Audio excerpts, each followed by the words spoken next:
দপ্তর কার আন্ডারে কাজ করে? শেষ মন্ত্রী তো এখনও জেলে যাননি। খাদ্যমন্ত্রী গেছেন, শিক্ষামন্ত্রী গেছেন, অমুক মন্ত্রী গেছেন, তমুক মন্ত্রী গেছেন, শেষ মন্ত্রী তো এখনও যাননি। তাহলে কি আমাদের দেখতে হবে যাতে শেষ মন্ত্রী জেলে চলে যান?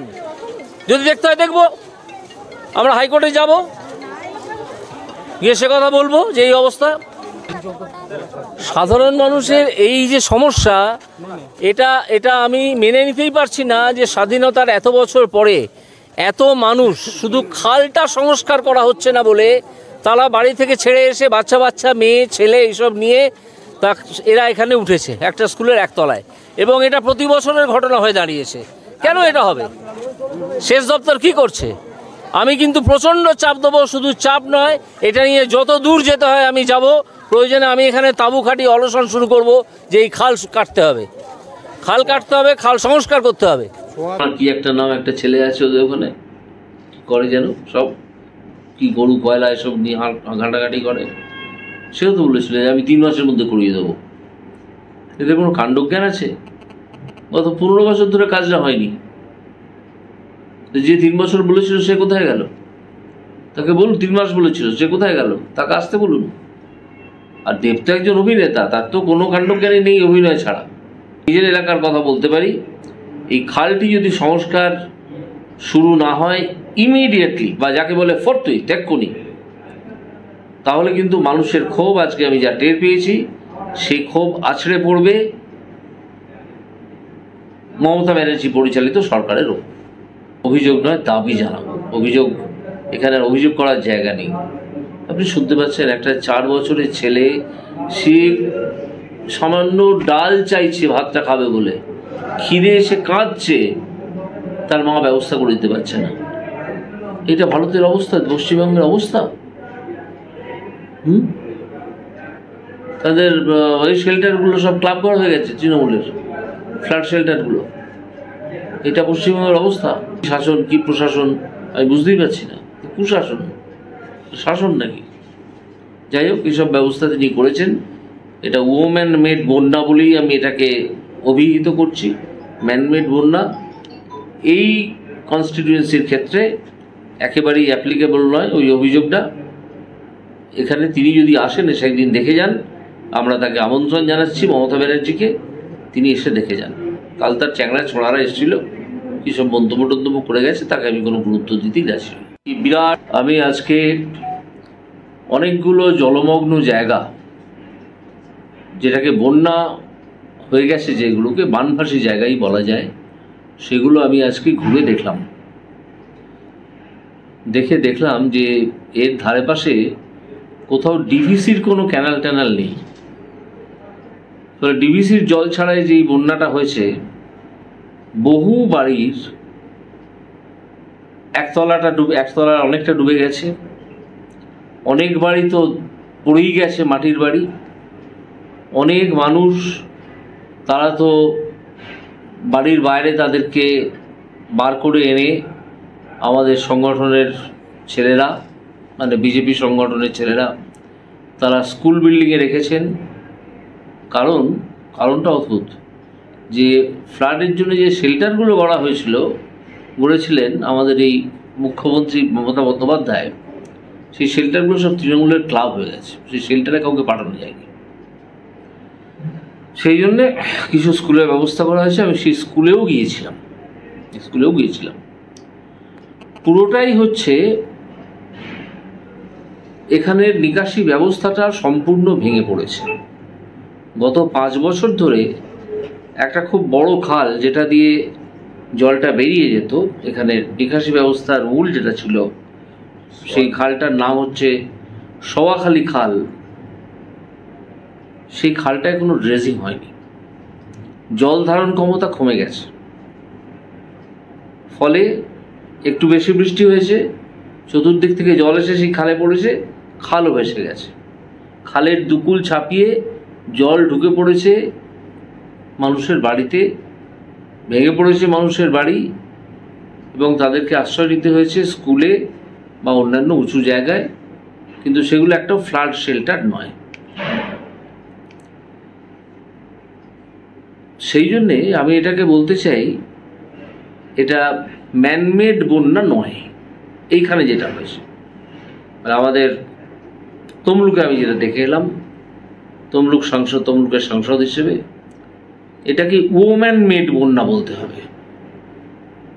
অর্থাৎ মমতা ব্যানার্জির দয়ায় আজকে মানুষ নিঃস্ব, রিক্ত, এবং মমতা ব্যানার্জির দয়ায় তারা আজকে নিজেদের বাড়ি ছেড়ে স্কুল ঘরে এসে বসবাস করছেন। কবে ফিরতে পারবেন, কবে জল নামবে এখনো জানে না কেউ। আমি খোঁজ নিয়ে জানলাম যে এখানে এই খাল কাটার আগে একটা কচুরিপানা যেটা তৈরি হয়, জন্মায় খালের জলের ওপরে, সেইটা পরিষ্কার করার কথা ছিল সেচ দপ্তরের, সেটা করা হয়নি। পুরো খালটা কচুরিপানায় ভর্তি ছিল। এখন সামান্য কিছু ভেস বেরিয়ে গেছে হয়তো, কিন্তু এখনো আছে, যেটা আমি দেখে এসেছি নিজে। আর শুনলাম যে এই খালটা কাটার দায়িত্ব দেওয়া হয়েছে West Bengal mineral development corporation limited বা এরকম নামের একটা কিছু। কেন তাকে ডেকে আনা হলো খাল কাটার জন্যে সেটা আমি জানি না। হয়তো খাল কেটে কুমির আনা এনাদের হয়তো স্বভাব, কুমির হয়তো কিছু কাটমানি দেয় তাদেরকে, সেই কুমিররা হয়তো ঢুকে পড়েছে। কিন্তু খাল সংস্কারের কাজ আজও হয়নি, যেটা হওয়ার উচিত ছিল অনেক দিন আগে, বর্ষা শুরুর অন্তত 2 মাস আগে। আর এই খাল কাটার কাজটা বন্ধ আছে গত 5 বছর, যে কারণে প্রথম 2 বছর খানিকটা জল বেরিয়ে গেলেও তার পরের 3 বছর, অর্থাৎ 24-24-এর আগে 23, 23-এর আগে 22 এবং 21 থেকে অ্যাকচুয়ালি এই ভয়ঙ্কর ওম্যান মেড বন্যা এটা চালু হয়েছে। আমি আজকে কয়েকজন আমলা যারা এই খাল কাটা, কুমির আনা এসব করেন, তাদের সঙ্গে কথা বলেছি। কথা বলে দেখেছি যে তারা নিজেদের যে অক্ষমতা সেটা স্বীকার করার মতো জায়গাতেও নেই। সবাই ওর ঘাড়ে দোষ চাপাচ্ছেন, ওর ঘাড়ে দোষ চাপাচ্ছে। আমি গত 3 ঘন্টা ধরে একাধিক আমলার সঙ্গে কথা বলেছি যে এই খালটা এখনো পর্যন্ত কাটা হয়নি কেন, এবং গত 5 বছর ধরে কাটা বন্ধ কেন। যখন শেষ শুভেন্দুবাবু এখানের এমপি ছিলেন সেই সময় শেষবার কাটা হয়েছিল। এখন তো শুভেন্দুবাবু এখানকার এমপি নন, আমি এখানকার এমপি। যখন দিব্যেন্দুবাবু এখানকার এমপি ছিলেন তৃণমূলের, তখন তিনি শুভেন্দুবাবুর ভাই বলে কোনো সহযোগিতা তৃণমূলের কাছ থেকে পেতেন না, তৃণমূল সরকারের কাছ থেকে পেতেন না। তাই তার পক্ষেও সম্ভব হয়নি এই খালটাকে কাটানো। সেই জন্যে আজকে আমি বলবো, আজকে এই যে বানভাসী হয়ে গেছেন মানুষ, যাদেরকে আমি দেখে এলাম, দেখলে চোখে জল আসে। একটা ছোট্ট উদাহরণ দেবো। আমি যখন একটা স্কুলে ঢুকেছি, যে স্কুলটার নাম হচ্ছে হাই স্কুল, উচ্চ মাধ্যমিক স্কুল, সেখানে একতলায় বহু মানুষ কাঙালের মতো বসে শুয়ে দাঁড়িয়ে আছেন অসহায় অবস্থায়। শুভেন্দুবাবুই তাদেরকে ভাত, ডাল, তরকারি করে পাঠিয়েছেন। ডালটা ছিল না। আমি ঢুকে দেখি, শুনতে পাচ্ছি একটা বাচ্চা ছেলে চিৎকার করে কাঁদছে। আমি খোঁজ করে গেলাম, গিয়ে দেখি একটা ঘরে সবাই অসহায় থমথমে মুখে দাঁড়িয়ে আছে। একটা বাচ্চা ছেলে, সে মাদুরে শুয়ে 4-5 বছর বয়স, চিৎকার করে হাত পা ছুড়ে কাঁদছে। তা আমি জিজ্ঞেস করলাম যে কাঁদছে কেন? তখন তার বাবা আমাকে বলল যে ও ভাতের সঙ্গে ডাল চেয়েছে, ডাল না হলে ভাত খাবে না, ওর খুব খিদে পেয়েছে, কিন্তু ডালের ব্যবস্থা তো আজ করা যায়নি, আজকে ভাত আর তরকারি এসছে, তো সেই ডাল ওকে দেওয়া যাচ্ছে না। আপনি ভাবুন, একটা শিশু, সে কালিয়া, পোলাও, মাটন, চিকেন কিচ্ছু চায় না, সে একটু ডাল চাইছে, সেইটার ব্যবস্থা করতে পারছে না। তার মা অসহায় মুখে দাঁড়িয়ে আছে। আমি তখন তার মাকে জোর করে বললাম যে যান পাশের ঘরে, আমি দেখেছি অন্য একটা ক্লাসরুমে, যেখানে অন্য একটা পরিবার আশ্রয় নিয়েছে, সেখানে একটা গ্যাস আছে, তাদের কাছে যদি ডাল থাকে একটু ডাল তৈরি করে ওকে এক্ষুনি খাওয়ান, ডাল আর ভাত। তারপরে সেই ডাল ওনার মা কিছুক্ষণভাবে ব্যবস্থা করতে গেলেন। এই হচ্ছে মানুষের অবস্থা। আর এই খালটা গত 5 বছর ধরে না কাটায় এই অবস্থাটা আজকে দাঁড়িয়েছে। সুতরাং এখানের যে বন্যা, কালকে কিছু দালাল এসেছিলেন, তারা এসে অনেক কথা বলে গেছেন যে আপনাদের সাংসদ কোথায়। এ তো আমার কাছে প্রায় 1 লাখ ভোটে হেরেছে। আমি কালকে ছিলাম, আপনারা জানেন, ওয়াকফ অ্যাক্টকে অ্যামেন্ড করার জন্য যে বিলটা এসছে সেটা নিয়ে জয়েন্ট পার্লামেন্টারি কমিটি তৈরি হয়েছে লোকসভা এবং রাজ্যসভায়। আমি তার একজন সদস্য। তার মিটিং ছিল কালকে। আমি কালকে পরশু দিন অবধি তার মিটিং ছিল, গভীর রাত অবধি হয়েছে। আমি কালকে কলকাতায় ফিরেছি, ফিরে আজকে এখানে এসেছি। শুধু তাই নয়, গত সপ্তাহেও আমি, আপনারা একটা ক্লিপিং আছে, আপনারা যদি মনে করেন আপনারা দেখে নিতে পারেন। আমি একটা স্কুলে গেছিলাম, সেখানেও 1 হাঁটু জল দেখে এসেছি। স্কুল বাড়িটা অত্যন্ত জীর্ণদশা, যদিও নতুন তৈরি হয়েছে। নতুন তৈরি হওয়া বাড়িটাই তো বেশি জীর্ণদশা হয় কন্ট্রাক্টরদের দয়ায় এবং পলিটিক্যাল লিডারদের দয়ায়। জীর্ণদশা, ক্লাস করতে পারছে না, দেখে এসেছি। সেটাকেও সংস্কারের ব্যবস্থা করছি। তো যারা বলছেন যে আমায় দেখতে পাচ্ছেন না কেন, এইসব কথা যারা বলে যাচ্ছেন চ্যাংড়া ছোড়ারা, তারা তো এইসব দায়িত্বভার কিছু বুঝবেন না, যে কার কী দায়িত্ব, সে কী কাজটা করছে, সে যে বাড়িতে শুয়ে ঘুমোচ্ছে না, সেসব ওনাদের জানা দরকার নেই। ঠিক আছে, আজিকর কাণ্ডের পরে তারা মুখ দেখাতে পারছিলেন না, লুকিয়েছিলেন, এখন আবার একটু মুখ টুক দেখাচ্ছেন, ল্যাজ ট্যাজ দেখাচ্ছেন। আশা করি তাদের ল্যাজ আছে। তো এই অবস্থায় আমি সরাসরি মমতা বন্দ্যোপাধ্যায়কে জানাতে চাইছি যে এখনই 48 ঘন্টার মধ্যে এই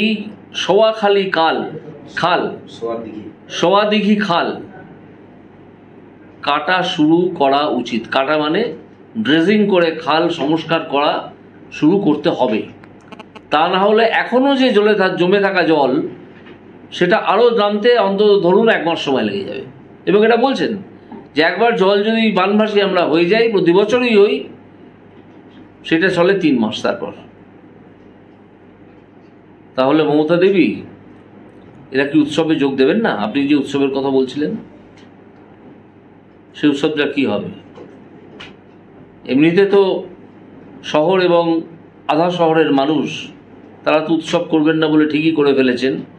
আপনি যেরকম কাণ্ড করিয়েছেন আরজি করে,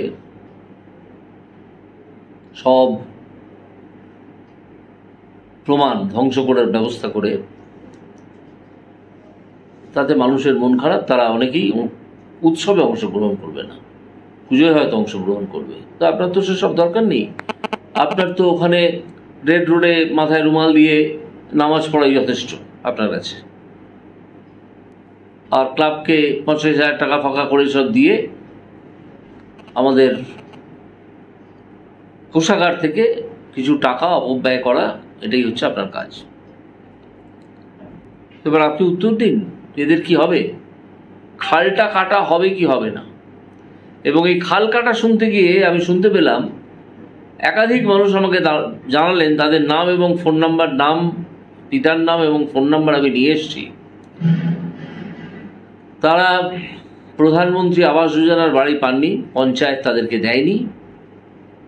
আর যদিও তারা দারিদ্র্যসীমার নিচেই বাস করেন, আর তাদের অনেকে বার্ধক্য ভাতাও পান না, যেটা তাদের পাওয়ার কথা। এই হচ্ছে অবস্থা। এই যে অবস্থাটা হয়ে আছে, এটার জন্য সম্পূর্ণত দায়ী মমতা ব্যানার্জি এবং তার সরকার এবং তার পরিচালিত প্রশাসন। আমি একটু বাদেই যাদেরকে খাল কাটার দায়িত্ব দেওয়া হয়েছে, তাদের চিফ ম্যানেজিং ডিরেক্টর, চেয়ারম্যান কাম ম্যানেজিং ডিরেক্টর, তার ফোন নাম্বার কোনোভাবে জোগাড় করতে পেরেছি, তার সঙ্গে একটু বাদেই কথা বলবো।